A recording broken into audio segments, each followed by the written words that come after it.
I think we are a deep blue state as long as Donald Trump dominates the Republican Party and defines the Republican Party.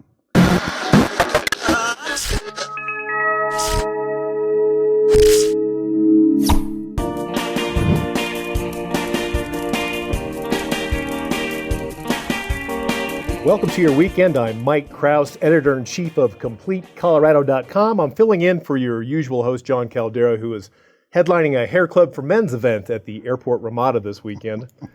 So it's been a week since the midterm election here in Colorado, and so we wanted to sit down with someone who knows a thing or two about elections and talk about what happened, and more importantly, what the future looks like for Colorado, and that is Dick Wadhams. Dick, how are you, sir? Hey, Mike. Nice to be with you. Good to have you here. So you've got bona fides. You were the former state party chair for the GOP. Yes, sir. And you've run some campaigns in your day. I have, yes.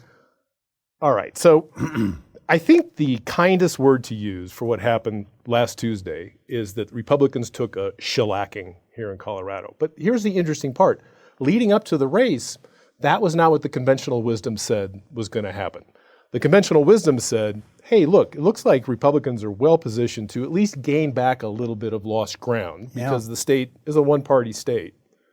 And we were maybe going to pick up 1-2 statewide seats, maybe the new congressional seat, some state Senate seats, and maybe a couple state house seats. And none of that happened. No. So how could the conventional wisdom be so wrong leading up to this race? Well, Mike, I think there was a lot of optimism because Biden's numbers are upside down in Colorado. We're suffering in Colorado from inflation and crime and homelessness like everybody else. And so I think there was an optimism that the Republicans would come back. And we nominated some really good candidates this time, really did. I mean, Joe O'Dea was a great candidate. Heidi Ganahl was a fine candidate. We had John Kellner and Pam Anderson, Barb Kirkmeyer in the 8th District. I mean, we had some good candidates. And I think we were optimistic, or I was optimistic, that the very unaffiliated voters who swung so heavily against us in 2018 and 2020 would take a second look at Republicans in 2022 because Trump is no longer president. They hated Trump in those election years, and they showed it how they voted. But that didn't happen, Mike. I mean, frankly, if you compare the percentages that Biden got in 2020 to what Michael Bennet and Jared Polis got in 2022, virtually identical. So the Democrats suffered nothing from high inflation, crime, homelessness. They didn't suffer a thing. This is what's really interesting about this, though, is because, I mean, a lot of what I might call the Democrat media, moving into this election, they wanted to talk to the candidates about what they called the big issues, right? Climate change, maybe abortion, something like that. But when people started getting polled and surveyed, Colorado, survey after survey after survey said Coloradans were concerned about crime, the cost of living, et cetera, and the cost of housing, frankly, in Colorado. But then they turn around and overwhelmingly sent back the exact same people who oversaw our move towards high inflation, higher crime rates, et cetera. What do we do with that? You know, Mike, I'm starting to think that there's a hangover on our party, on the Republican Party, from this very big chunk of our party that believes the election was stolen from Donald Trump in 2020. There's the whole conspiracy theory crowd. And then I think a lot about what happened earlier in 2022 when we had a Mesa County clerk, Republican, who we both know she illegally tampered with election equipment in Grand Junction. She was criminally indicted for that. She's going to go to trial here shortly. She was arrested in downtown Grand Junction, and during the arrest, she attempted to kick a police officer. She goes flying off to South Dakota or somewhere with Mike Lindell and flees the state for a while. Meanwhile, we have another candidate for the U.S. Senate who lost the primary to O'Dea, but he was talking about how the Chinese infiltrated our election process and denied Donald Trump the presidential electoral votes from Colorado in 2020. And then a third candidate, Greg Lopez, who Heidi Ganahl defeated, who said, if I'm elected governor, I will pardon the clerk from Grand Junction of her crimes. I think collectively, those stories stayed in the press so much. I think people said, I think Colorado Republicans have nominated some good candidates, but you know what? That party is still full of nuts, and it's still dominated by Donald Trump, and we frankly don't trust him yet. I think that was one of the problems in this election. It might help explain the fact that all of those people you just described, all Yes. the people who believe there was conspiracy behind the election, lost their primary elections to what you might call fairly traditional, Yes. middle of the road Republicans, Yes. who had pretty solid Republican Yes. credentials. Yet at the same time, they felt like they got drugged down. Yes. There was something keeping them drugged down. Yeah. And you think, Yeah. it was just the kind of the hangover from the Trumpsters. Yeah. I think Donald Trump deeply hurts the image of Colorado Republicans. And I'm sure a lot of Trump loyalists, and by the way, I want to say up front, I voted for Trump twice. I love what he accomplished. Judicial nominations, deregulation, tax cuts. I mean, what he did on COVID. I mean, I could go through all the things I loved about Donald Trump. But since the election, Mike, he has thrown away all his credibility with this stolen election conspiracy stuff. And I think it has now cast a pall on the entire party that every Republican suffers from right now. So this is an excellent lead into Colorado's electorate. Because, again, if we go back to conventional wisdom was we are overwhelmingly an unaffiliated state now. Yes. Unaffiliateds outnumber Republicans, they outnumber Democrats, and that those unaffiliateds would swing back a little bit due to all these things we talked about earlier. Yet they went and so here's the interesting part. This wasn't just Democrat victories, at least at the statewide level. These were dominating numbers. Yes. Right. So here's the big question: is moving forward, is this the new reality, or was this an anomaly because of this combination of things that may have happened that involved Donald Trump and election conspiracies, and maybe a Supreme Court decision on abortion that had a lot of suburban women fired up about reproductive rights, et cetera, et cetera, et cetera? Or do we have to accept a reality that Colorado is simply a deep blue state now, at least at the statewide level? Right. I think we are a deep blue state as long as Donald Trump dominates the Republican Party and defines the Republican Party. I don't think we ever emerge from this. The 46% of the electorate that are registered unaffiliated are a combination of, frankly, I think they're a big chunk of that, Mike, are people who really are liberal Democrats. They just register unaffiliated. Sure. And then there's another chunk of people that probably I was hoping would give us the opportunity in this election, but they see Republicans and they see Trump. I don't see how we emerge from this as long as that is the situation. And I mean, all of my MAGA friends, who are still enamored with Donald Trump, and he, like I say, I think he served America well with many things he accomplished as president.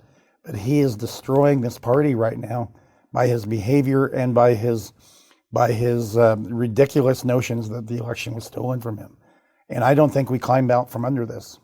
Well, we certainly don't climb. There's certainly no room to climb out in the next election cycle because there No. won't be any statewide seats coming up. That's None. going to be city councils and Right. school boards, et cetera, et cetera. Right. So now we're looking ahead to 2026 Yes. to even begin thinking about Republicans taking back any ground Right. whatsoever. And we have no idea what happens in the interim, right? No, and I could see a scenario, Mike, in 2024 that we might be able to make a run at some of these legislative seats that we lost. I think the 8th Congressional District could be competitive again because we know what Caraveo will do as a member of Congress. She's going to be down the line Democratic and liberal. And so I think there's a possibility of a win there. But you're right. We have no statewide elections on the ballot in 2024 except for president. Right. We have a bunch of stuff in 2026 again. Everything is up again, including the Hickenlooper Senate seat is up in 2026. I would love to think that we can make a comeback then, but it's hard for me to see it right now. Okay, well, that's a pretty depressing look at the It is. statewide seats, especially for Republicans. But you brought up CD8, the new congressional district, which we gained in the last redistricting due to our population growth. Let's talk about that for a minute because some interesting stuff happened up there. Yeah. Right. So Yadira Caraveo, Democrat, wins that seat, and she's fairly far left, even as progressives go. Very much so. Very much so, and she wins by about 1,700 votes. Yeah. Right. There was a Libertarian candidate, a third-party candidate, who got around 9,000 votes. Now, the question becomes, no one in that race actually ended up getting a majority of the votes. Right. So Yadira Caraveo won with a plurality. Right. So, and you can argue over whether or not a Libertarian takes more votes from, say, a potential Democrat or from a Republican, but the fact remains that there was one with a plurality. I said, do you see a problem there? Well, yes. I don't know what we do about it, though, Mike, to be honest. We cannot keep the Libertarians off the ballot or the American Constitution or whatever it is. And yet they're tampering with our ability to win elections.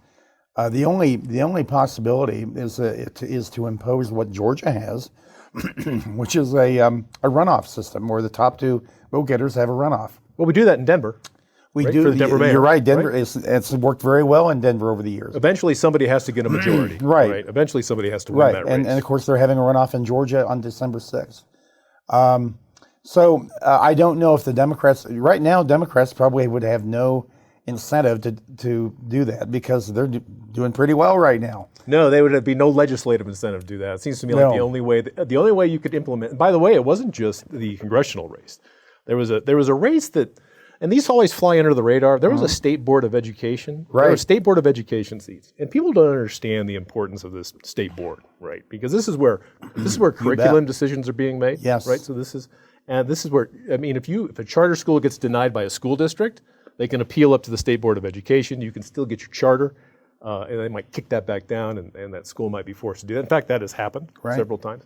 And currently, Democrats were in charge by a seat, I believe. And then we picked up a new state board seat in CD8, right? And I got the numbers here. And the Republican, Peggy Probst, lost by 2,000 votes, and the third-party candidate got 5,200 votes. There you have it. Right? So that was just so squeaky close. And now Democrats control that state board of education. Yeah. Again, they kept it. And so now we circle back around, and this seems to be an ongoing problem. But it seems to me like the only way that could happen, at least now, would be via the ballot box. I don't know who would do that or who would take that on, or if it would even pass. Who knows? Yeah. I don't know how popular a notion that is, but it's an interesting discussion because Denver has been doing it for a long time, and that's how they end up with their mayors. Yeah, I don't have an answer to it. And the trouble is, John, or Mike, it doesn't make any difference what the name is on the mere presence of the line. American Constitution or Libertarian attracts some voters, and I guess they feel ratified or empowered, but they showed the Republicans that they're not going to stick with them. I don't know. I don't get it. I think there's an interesting difference between how the two parties operate. Yeah. Because the Republicans have been dealing with this for a long time. Yeah. Remember, Tom Tancredo ran for governor as an American Constitution Party against the disastrous Dan Mays, and we ended up with John Hickenlooper as governor. But when the Democrats were having this problem with the Green Party, and if you might notice, there were no Green Party candidates on your ballot this year. When the Democrats found themselves having the same problem, they just basically ended the Green. They basically just did away with the Green Party's funding. They convinced somebody to stop. And so, by the way, you noticed that went away in Colorado. Right. They didn't have to deal with what Republicans deal with. And I think that also shows that that as parties go, Republicans seem to understand more that, hey, this is the way democracy works. Yeah. So when people talk about this threat to democracy, I wonder how the Green Party candidates, I wonder how the ex-Greens feel about the state of democracy and the fact that there are no Green Party candidates on that ballot. I got to tell you, though, I don't think that the Libertarians or the American Constitution Parties really get any funding from anybody. No. And the thing about it is that all you got to do is our laws are so easy to get on the ballot, general election ballot, that somebody can just kind of put their name and the Libertarian Party thing on the ballot and walk away and still get 3% or 4%. They don't have to do a thing. No, you just have to show up Show up at the I ballot. mean, yes. Yeah, and it also shows that there's a independent streak amongst a certain population of Colorado voters, and there always has been. In fact, it's interesting because I remember, I've been around here long enough, and I know you have, but I remember when Coloradans used to fairly routinely split the ticket. Yes. Because I remember, for example, being a Governor Hickenlooper with a John Suthers as Attorney General, and that and those two men were polar opposites, right? Well, Cory Gardner unseated Mark Udall the year that Hickenlooper was being reelected. Yeah, and so a lot of people had to split their ticket, but it feels like the new demographic that has come here in the last several years that has changed significantly. Doubt about it. But there's no ticket splitting going on. No, in fact, I mean, this is ancient history I'm about to talk about, but in 1978, Governor Dick Lamb was being reelected by 20 points. Congressman Bill Armstrong was unseating a Democratic incumbent by 20 points. Lamb and Armstrong were like this on the spectrum, and yet you had 20% of the electorate saying, I'm voting for Armstrong for the Senate and Lamb for governor. Perfect, and they were perfectly happy with that. Yeah, that's really interesting. Isn't it? We're not it's a long time ago. That was a long time ago, and I don't think we're going to see that moving forward. Things have really broken down along party lines, and it feels like a lot of these unaffiliates, what they really are is they've unaffiliated from the party for whatever reason. And lots of people have lots of good reasons to unaffiliate, but they're voting Democrat. Yes. And they're not going to stop voting And they are, I think they are Democrats. And they were Democrats or they are Democrats. They just don't want to be affiliated with I agree. for whatever reason. And I think part of that might be that they want to vote in primaries. Maybe they like playing in the Republican primary just like some Republicans like playing and a lot of my friends have unaffiliated, so they can do that. Right, I know people. A guy by the name of John Caldera. I believe John Caldera unaffiliated just so he could do that. He wrote a whole column about it and tried to get other people to do it. It didn't work. But I've seen other people try and urge that kind of monkeying around in primaries, and it's kind of interesting. So I saw a comment, a Facebook post. We published a story on Proposition 121 winning, which was kind of a bright spot for conservatives in Colorado. Big time. The Independence Institute's ballot measure that cut the state income tax again for the second time. That's right. In fact, that's 5% over 2 election cycles that the state income tax has been cut. And interesting, people will cut their own income taxes while at the same time voting for ballot measures that raise taxes on high net worth individuals. Right. So this goes back to this old, I'll cut my taxes, I'll make you pay for my stuff. But so we published a story about Prop 121 passing, and there was this interesting Facebook comment. He goes, there's the schizophrenia of Colorado voters. Because they went, the same voters who went solidly blue by huge margins statewide, overwhelmingly voted to cut their own taxes. Yes. Talk about that. And by the way, we saw this play out at kind of a slightly lower level too. So Jefferson County, you live in Jeffco, right? I live in Jeffco. I do. And I remember when Jeffco was a red county. Sure. Right? This election cycle, Jeffco blue wave completely. 20 everything, points. Right? 20 points. Yeah. Everything went blue. Yeah. Prop 121 still passed by a resounding margin, and a little ballot measure called Issue 1A, which the Jefferson County Commission put on the ballot to de-taber all non-property tax revenue. And for folks who don't know what de-tabering means, basically they were going to end any revenue restrictions on all revenues not associated with property taxes. It lost. In the same election where the entire county just went solid blue. Prop 121 passes overwhelmingly. Same election where the entire state just goes solidly blue. Yeah. What do we do with this? What does this tell us? Well, it tells us that the voters, even though they voted Democratic so heavily, they still kind of are fundamentally fiscally conservative in many ways. They want to restrain the amount of money and power they give to the state government. And in Jefferson County, when that was put on the ballot, of course, by 3 Democratic county commissioners, and they were rebuffed. They were still they still got reelected, those commissioners, but their ballot proposal went down. The second time. They tried to do it in 2019 as well, and it went down by a larger margin. That's right. And so the Jeffco voters said, we want our taxpayer protections in place. We want Democrats governing us. And that's the whole... But the same people that they just elected to office are the ones that want to do away with their taxpayer protections. Yeah. All the state legislators they voted for. And of course, we don't even have a Republican legislator now from Jeffco, Mike. No, that's right. Because Colin Larson went down. He was the last one. But I don't know when voters will see the disconnect and how they in their voting. But I got to tell you, and it kind of brings up the long-term problem I see for Colorado. I think we're that close to being Oregon, Washington, California, and all the problems that we see with them in terms of crime and homelessness. I think the state's going downhill. And we, by voting in these massive Democratic legislative majorities, and we're just accentuating the very problems that people are tired of. And I don't know when the public will finally see it, because it's going to get worse. It's not going to get better. And you look at Portland and San Francisco and Los Angeles, that's where Denver's headed.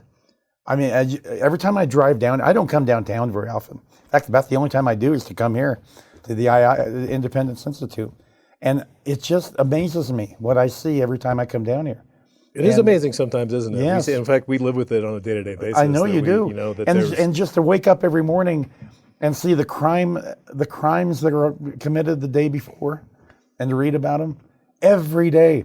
I think that's where we're headed as a state, the way we are empowering these Democrats who are going to continue to do their pro-criminal policies and their, I don't even know how to describe their homeless policies.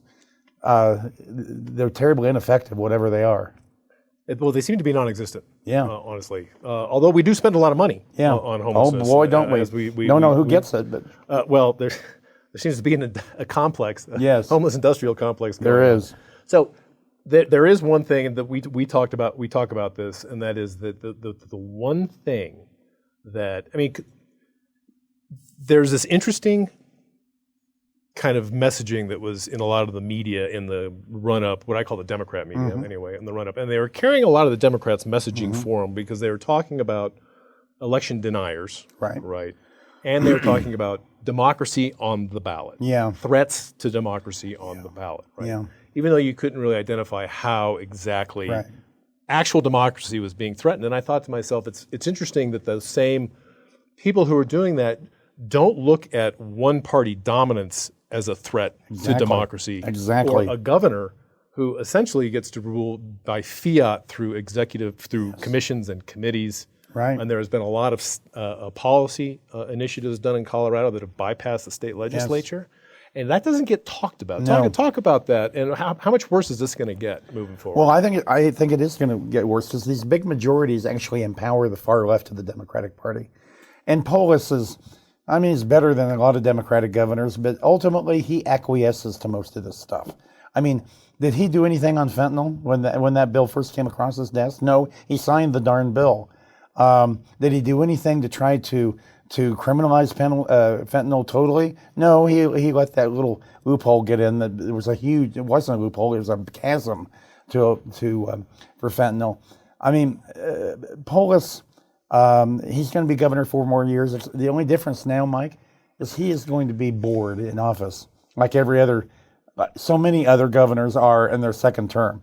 And I think that he's going to be spending more time thinking about traveling to Iowa and South Carolina and New Hampshire. Dick Polis has said on several occasions that this is the job he has always wanted. This is the job that he loves. This right here is the job he has always wanted, and he has no interest in going to Washington. I don't know that he'll ultimately pull the trigger on running, but I think he's going to definitely stick his toe in the water, and he's going to make some trips around the country. Let's talk about that for a second, because there's been we've noticed this interesting kind of dilemma going on, is that Polis gets some pretty amazing national press. I mean, it's astonishing sometimes, and I'm talking about high-level national press. We're talking about the libertarians at Reason Magazine. We're talking about the George Will. George Will, Republican conservative columnist, and Fox News does glowing articles about Governor Polis. I saw a big spread on Polis right after the election saying, "Isn't it great? It looks like Democrats can win even without a big government agenda." Yeah. And the problem with this is that all these people who are giving Governor Polis, that kind of coverage would not happen here at the local level. Because even the reporters who would be inclined to want to at least be good to him, they can't be that, they would just be so overtly dishonest that they couldn't even pull it off. Not with a straight face anyway. But this national press corps can say this stuff without a straight face, but they're completely disconnected to the reality on the ground. Right. And so Polis appears to have a really strong national media structure already in place. Yeah. And what's the old Reagan advisor who is he cites this as his kind of sponsor, his early mentor. You know what I'm talking about. I'm going to blank on it. Oh Dick. my God. Anyway, no, and the Wall Street Journal has written nice Wall things Street Journal about him. has glowingly written about Governor he, Polis. You know, I think it's a function to some extent, Mike, that he is better than a lot of other Democrats. I mean, that's a relative term, but I mean, think about him versus Gretchen Whitmer in Michigan. I mean, and how she handled COVID and what he did. I mean, I still think the media let him off the hook on nursing home deaths, even though Colorado Public Radio did hold him accountable for that. But he just seems to weasel out of everything, and for his own responsibility. He's good at it. He is really good at this, isn't he? Yes, he is. So we only got a couple minutes left, but let's talk a little bit about the national picture. Sure. So we've been focused on Colorado. So we know we live in a blue state.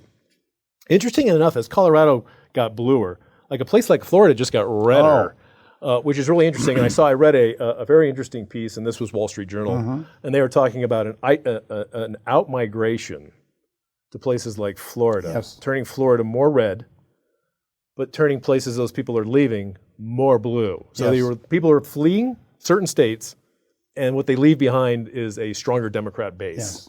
What do you see happening, say, in the next couple of years with regard to Colorado? People keep leaving the state, but who's coming here? Well, I think they're going to largely be like the people who came here in this last decade, Mike. 800,000 people moved here, and they all had to come from somewhere. And we know that the data says that the three states that fed the most people into Colorado, I believe, if I remember right, was Illinois, California, and maybe New York State. I think so. And so those were already blue states. But a lot of them were younger, and they wanted to come live in Colorado. It's cool to be in Colorado. But they bring as fast. I remember meeting a young woman, and she had just moved here from upstate New York, and she's living in Denver, and they love it, right? And I remember saying, "So what brought you here?" And she goes, "Man, the cost of living up where we were living, and the taxes were so high, and this and that and the other thing." And then she was gonna vote a solid Democrat ticket because they came here, they brought their political ideology here with them. I said, but there are people flowing. So it used to be, I remember that it used to be that people, Denver's. In fact, I would anticipate the next Denver mayor to be. I would expect for Mayor Hancock's actual history to be that he was actually a fairly conservative guy. I agree. I mean, compared to what's coming our way for Denver, right? But as Denver got bluer and bluer and bluer and bluer, those people weren't leaving the state; they were just heading out to the suburbs of Colorado. Right. But now it feels like, and the data kind of supports this, that they're actually just leaving the state. Yeah. So I guess what I'm asking, I said, is there hope for is there any hope for ever bringing back any balance of power, even if Republicans just take back a chamber of the legislature? What's that going to take? It's going to take some demographic changes, like you just talked about. Once again, Mike, we cannot do it as long as Trump defines the Republican Party. And now, interestingly, in Florida, you bring up Florida, I read where 200,000 New Yorkers have left New York to go to Florida, and they were conservatives. All the conservatives left New York State, apparently. Yes, and that has fundamentally changed Florida politics, just like the 800,000 people who moved here. And then of course DeSantis has moved Hispanics towards Republicans. He carried Miami-Dade County, a majority Hispanic county, the biggest county in Florida. He carried it. I mean, he has fundamentally transformed Florida into a red state when it comes down to it. So I don't know what it's going to take here, but it's not going to happen right away. All right. Well, fair enough. And on that really unpleasant note, Dick, I'm going to appreciate you coming by and talking to us. Thank you, Mike. And you all enjoy your weekend. We'll see you later. Thanks. If you enjoyed that conversation, by all means, click one of these other great programs. We have the best conversations with the most fascinating Coloradans. And subscribe to our channel. Just click down below and hit that little bell button too. You don't want to miss a single show.